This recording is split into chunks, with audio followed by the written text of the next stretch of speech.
Se planetas como a Terra não são tão especiais, e o universo é amplo, em teoria, deveriam existir extraterrestres.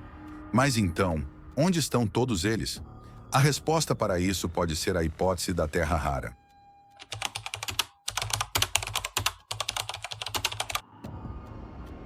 Talvez seja um fenômeno exigente e meticuloso.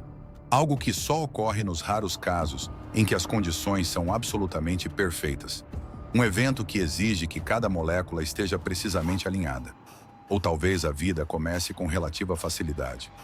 Basta juntar algumas moléculas orgânicas aleatórias e a vida inevitavelmente surge. Cada uma dessas possibilidades é amplamente consistente com os dados que temos sobre a vida, que, na verdade, somos apenas nós.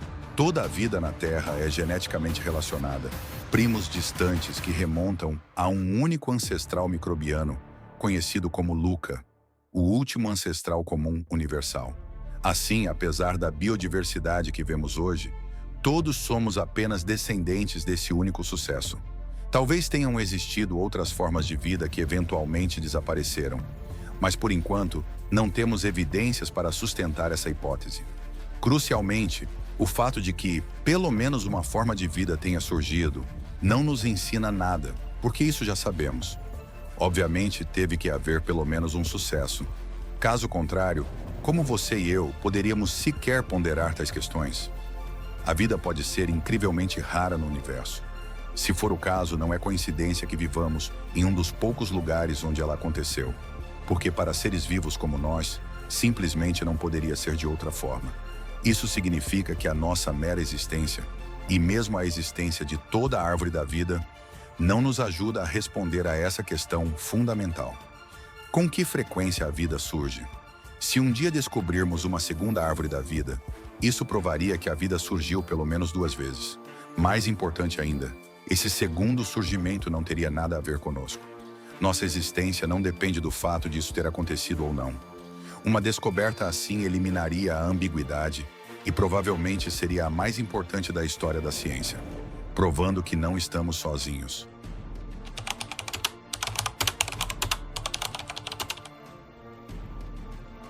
Ao longo dos anos, muitas alegações de vida surgiram. Mares vivos na Lua, nuvens artificiais em Marte, meteoritos marcianos com aparência fóssil, bioassinaturas em Vênus e, claro, relatos de contato ou avistamento de alienígenas. No entanto, nenhuma dessas alegações passou pelo rigor científico necessário para serem consideradas descobertas definitivas. Para isso, seria preciso um conjunto de observações reproduzíveis e com uma interpretação inequívoca. Um caso interessante é o dos canais marcianos. Ele ilustra como nossos preconceitos humanos podem facilmente interferir em uma análise objetiva dos dados sobre vida alienígena. Mas, claro, a ausência de evidências não é evidência de ausência. A hipótese da Terra rara sugere que a vida pode ser incrivelmente rara, ou muito comum, ou algo entre esses extremos. Novamente, nossa existência por si só não fornece nenhuma informação útil aqui. Na verdade, tentar usá-la como evidência leva a um argumento circular, porque nossa capacidade de questionar esse assunto já pressupõe que pelo menos um surgimento da vida ocorreu.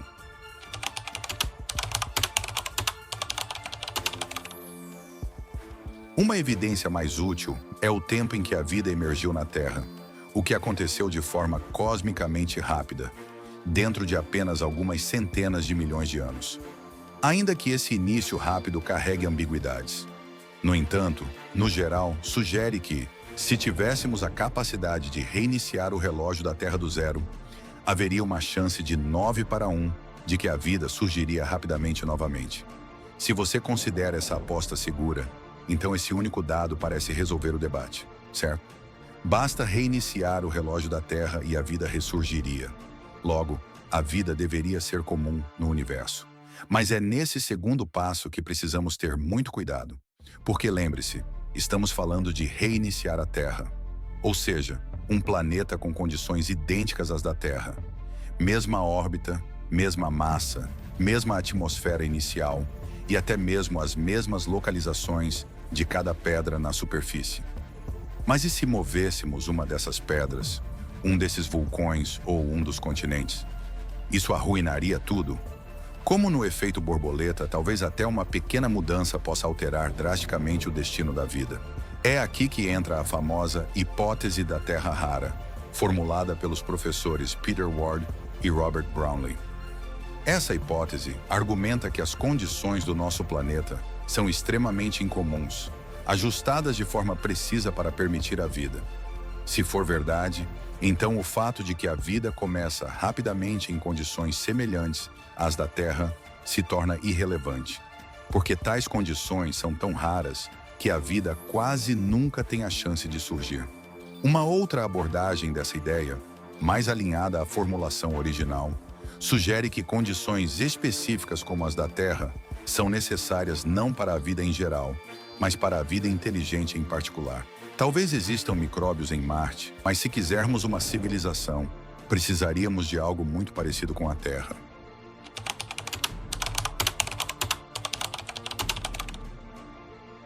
Ward e Brownlee sugerem, na hipótese Rare Earth, que vários fatores tornam a Terra única para a existência de vida complexa. Aqui estão os principais aspectos que eles destacam. Se um planeta for muito pequeno, sua gravidade não será forte o suficiente para manter uma atmosfera densa. Isso significa que ele pode perder gases essenciais, como oxigênio e nitrogênio, ao longo do tempo, tornando-se inóspito. Se for muito grande, sua gravidade pode causar um crescimento descontrolado, transformando-o em um planeta gigante, sem superfície sólida para a vida se desenvolver. O planeta precisa estar na zona habitável, onde a temperatura permite a existência de água líquida na superfície. Se estiver muito perto da estrela, a água evapora rapidamente. Se estiver muito longe, a água congela, dificultando a existência de vida como a conhecemos. Quando Rare Earth foi publicado em 2000, não sabíamos muito sobre esses fatores. Mas desde então, a descoberta de exoplanetas avançou bastante, e hoje já sabemos que planetas rochosos são comuns ao redor de estrelas típicas.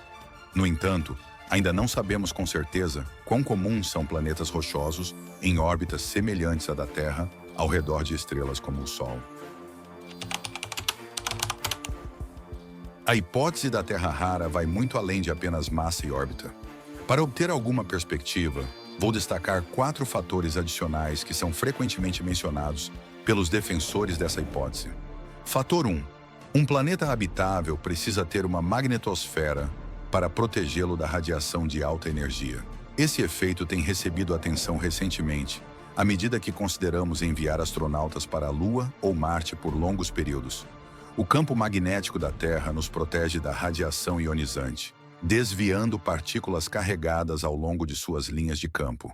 Como a Lua e Marte não possuem um campo magnético global intrínseco, essa radiação ionizante representa um risco à saúde dos astronautas, podendo levar ao desenvolvimento de células cancerígenas e doenças por radiação. Uma possível solução seria que os astronautas se abrigassem sob uma camada de regolito em cavernas ou protegidos por sacos de areia sobre suas bases. Na verdade, a Terra faz isso por nós com sua atmosfera muito mais espessa. O renomado astrobiólogo Jim Casting argumentou que a atmosfera espessa da Terra é suficiente para nos proteger, mesmo sem um campo magnético. Essa ideia tem apoio no fato de que a vida sobreviveu às frequentes reversões dos polos magnéticos da Terra. Portanto, talvez o campo magnético não seja tão crucial assim. Fator 2. A tectônica de placas é necessária para a vida e pode ser rara. A ideia principal aqui é que os ciclos biogeoquímicos de rochas, nutrientes e substâncias químicas são possibilitados pela subducção da crosta terrestre. Quando uma placa oceânica se subduz sobre um continente, os elementos químicos presos nas rochas, fósseis e petróleo, são reciclados. Esses elementos são liberados sob intenso calor e, eventualmente, reaparecem por meio da atividade vulcânica. Acredita-se que esse processo seja vantajoso para a biologia, garantindo um suprimento constante dos ingredientes essenciais para a vida. No entanto, há quem conteste essa ideia. Alguns argumentam que planetas de massa semelhante à Terra inevitavelmente desenvolvem tectônica de placas e que, mesmo sem ela, ainda podem apresentar geologia ativa. Fator 3. A Lua da Terra é anormalmente grande em comparação com o planeta ao qual está orbitando. Enquanto a maioria das luas do Sistema Solar tem no máximo 1/10 milésimo da massa de seus planetas hospedeiros, nossa Lua tem 100 vezes essa proporção, com mais de 1% da massa da Terra. Uma consequência disso é que ela exerce uma influência gravitacional significativa sobre nós, o que se manifesta mais visivelmente nas marés. Mas indo além disso, acredita-se que a Lua estabiliza a inclinação axial da Terra, que permanece fixada em um ângulo de 23,5 graus. Foi Jacques Lascar quem avançou essa ideia em um artigo seminal de 1993. No entanto, desde então, o astrônomo Jack Lissauer contestou essa hipótese, sugerindo que inclinações axiais estáveis podem ocorrer sem a necessidade de uma grande lua. Uma lua grande também pode ajudar de outras maneiras, como gerando marés gigantes logo após sua formação e, possivelmente, iniciando a tectônica de placas através do impacto gigante que a formou. Mas em ambos os casos, não está claro o quão cruciais esses fatores são para a vida. Fator 4.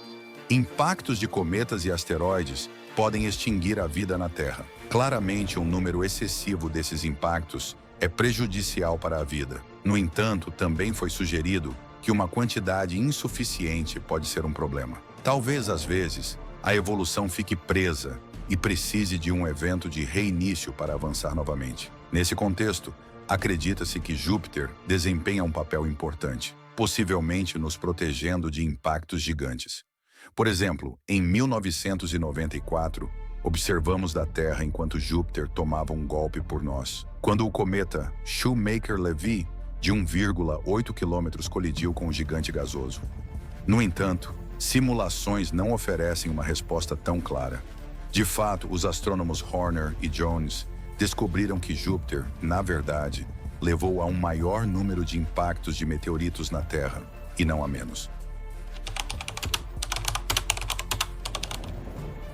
Foi John Cramer quem sugeriu que fatores como esses poderiam ser combinados para formar a chamada Equação da Terra Rara. Ela calcula o número de planetas semelhantes à Terra na galáxia, NE, como uma função de várias entradas.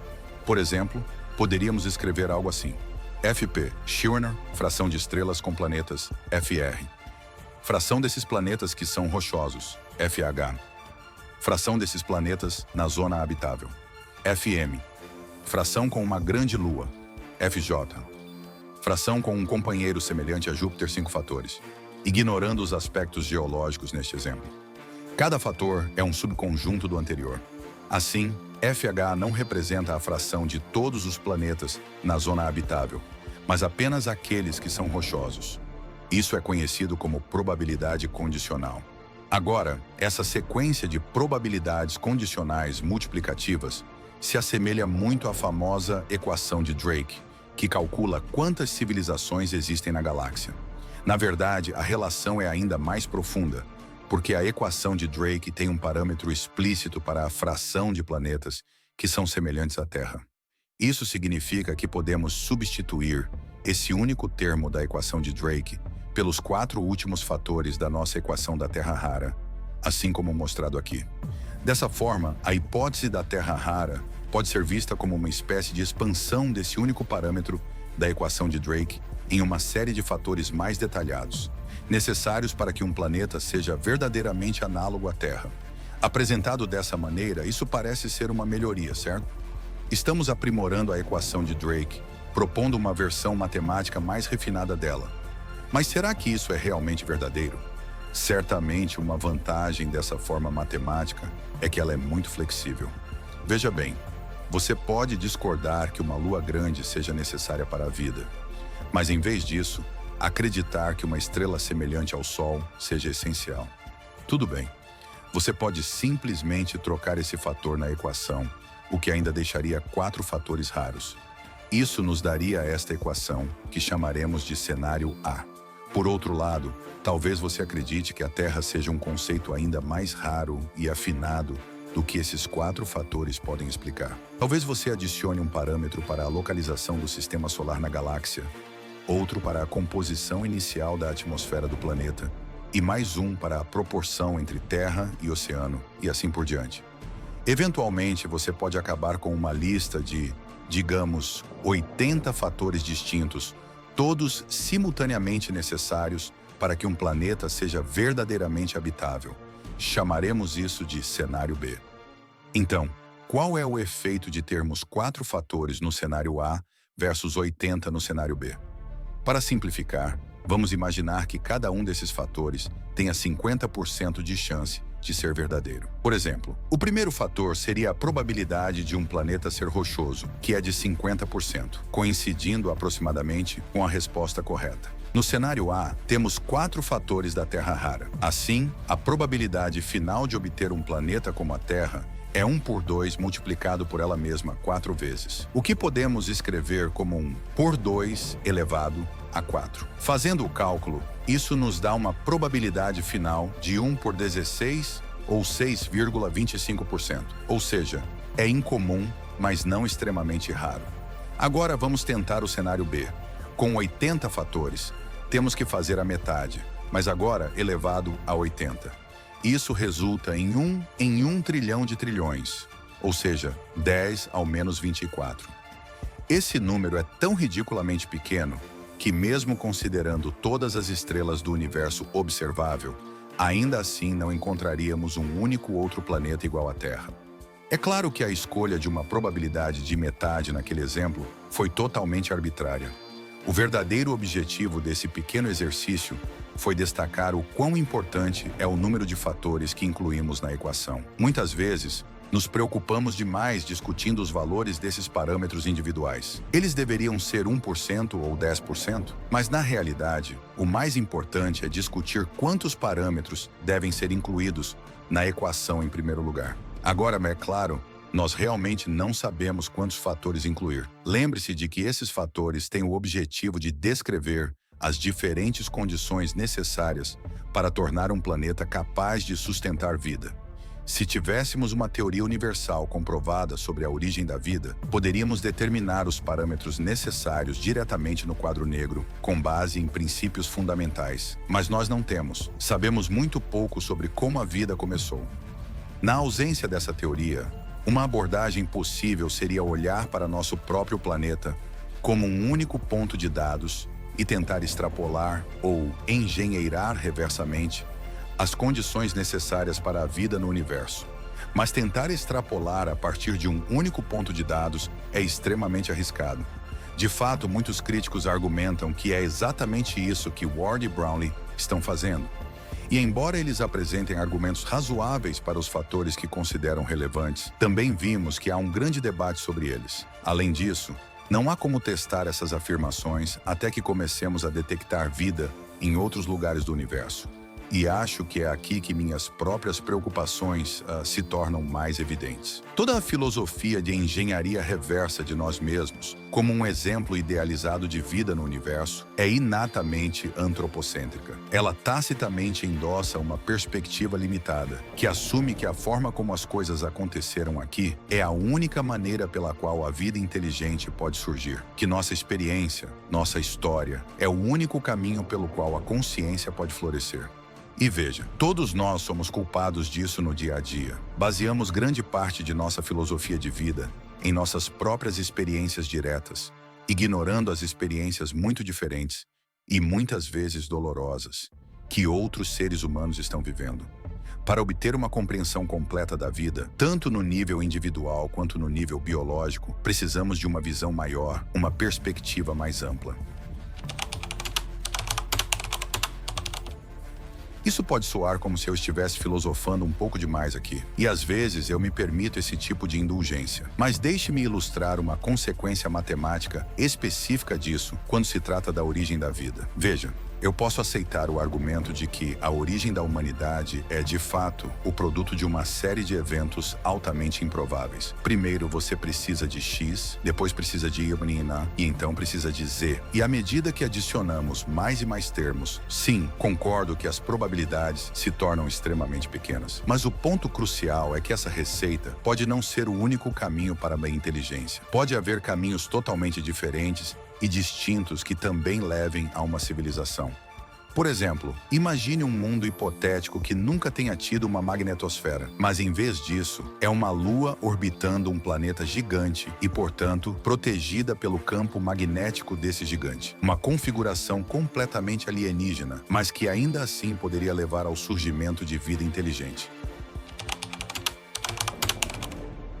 Equações como a equação de Drake e a equação da Terra rara assumem um caminho único e singular. Porque, lembre-se, cada termo dessas equações depende do anterior, formando um funil cada vez mais estreito que leva a algo que se parece cada vez mais conosco. Mas, na realidade, a busca por vida inteligente no universo não é apenas uma busca por nossos sósias. Ela é muito mais ampla do que isso. E talvez devêssemos imaginar adicionar alguns caminhos paralelos a essas equações. Por exemplo, suponha que um planeta não tenha formado uma grande lua. Isso não significa que as portas para a vida inteligente estão fechadas. Na verdade, essa porta fechada pode abrir outro caminho para a inteligência que seja único e diferente do nosso. Dessa forma, precisaríamos adicionar versões paralelas da equação a si mesma. Em vez de termos uma série de fatores multiplicativos, agora teríamos uma soma de séries de fatores multiplicativos. Talvez haja alguns caminhos, talvez apenas um, ou talvez um número incontável. Simplesmente não sabemos. E por causa disso, eu pessoalmente não acredito na hipótese da Terra rara. Agora você pode pensar que, se eu não acredito nessa hipótese, então eu acredito que existem muitas terras por aí. Ou seja, se não acredito em X, então certamente acredito no oposto de X, certo? Infelizmente, essa é a lógica dicotômica que a mídia moderna tenta nos empurrar o tempo todo. Mas essa é uma falsa dicotomia. Na ciência, é perfeitamente aceitável permanecer agnóstico sobre uma questão até que haja evidências para um dos lados. E no momento, não temos nenhuma evidência. Por isso eu simplesmente não acredito nem desacredito. Eu não sou cético nem defensor. Eu apenas aguardo o resultado com interesse e acho que essa filosofia é extremamente importante. Imagine que você diga para si mesmo e para os outros que acredita na hipótese da Terra rara, apesar de não haver evidências convincentes para isso. Ok, tudo bem. Mas e se, um dia, os dados mostrarem que você estava errado? Admitir que estamos errados é uma das coisas mais difíceis que podemos fazer na vida, especialmente quando expressamos essa opinião publicamente. E, muitas vezes, em vez de aceitar os novos dados, há uma tendência trágica de manipular a informação, de criar interpretações cada vez mais elaboradas para encaixar na narrativa original, de procurar qualquer pequeno detalhe, qualquer frase isolada que possa confirmar nosso viés inicial. Muitas vezes, até inconscientemente. Porque admitir que estávamos errados nos faz sentir mal, mas acreditar que estávamos certos nos faz sentir bem. E veja, eu nem preciso dizer isso a você. Afinal, todos nós vivemos nesta era moderna. Mas o verdadeiro ponto é que, mesmo na astronomia, quando se trata de questões como a frequência com que a vida surge, ou a abundância de civilizações no universo, nós simplesmente não temos dados suficientes. Então, não há problema algum em suspender seu julgamento até que existam evidências concretas. Você não precisa escolher um lado quando não há dados suficientes. Um dia teremos esses dados, mas essa jornada pode ser longa. E quando esse dia chegar, vamos garantir que deixemos nosso viés antropocêntrico, nossas preconcepções e nossa fé de lado. E apenas escutemos o que o universo tem a nos dizer, com ouvidos atentos e olhos bem abertos. E você, o que acha? Acredita que a Terra é um caso raro ou que existem outras civilizações por aí? Deixe seu comentário e não esqueça de curtir e se inscrever no canal.